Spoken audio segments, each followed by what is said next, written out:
La Russie a lancé une attaque majeure sur Kiev tôt vendredi, frappant des immeubles résidentiels et des installations énergétiques lors de l'une des attaques les plus intenses sur la capitale ukrainienne ces dernières semaines, ont déclaré des responsables ukrainiens.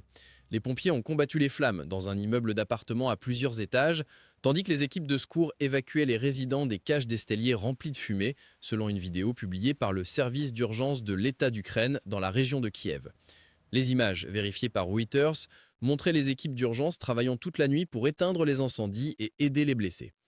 Timur Takenchenko, chef de l'administration militaire de la ville de Kiev, a déclaré qu'environ 2 douzaines de personnes avaient été secourues et que 9 résidents avaient été blessés dans l'attaque.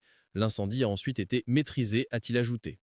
En plus des dommages résidentiels, les autorités ukrainiennes ont signalé que des sites d'infrastructures énergétiques avaient également été ciblés.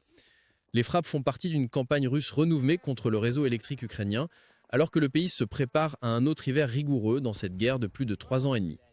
La Russie continue de cibler nos villes et nos infrastructures critiques dans le but de plonger les Ukrainiens dans l'obscurité et la peur, a déclaré un responsable de l'énergie de Kiev dans une déclaration télévisée.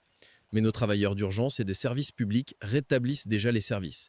L'attaque de vendredi survient alors que l'inquiétude internationale grandit face à l'intensification des efforts de la Russie pour paralyser le secteur énergétique de l'Ukraine, rappelant des frappes similaires l'hiver dernier qui ont laissé des millions de personnes temporairement sans électricité ni chauffage. Il n'y a pas eu de commentaire immédiat de Moscou sur les dernières frappes.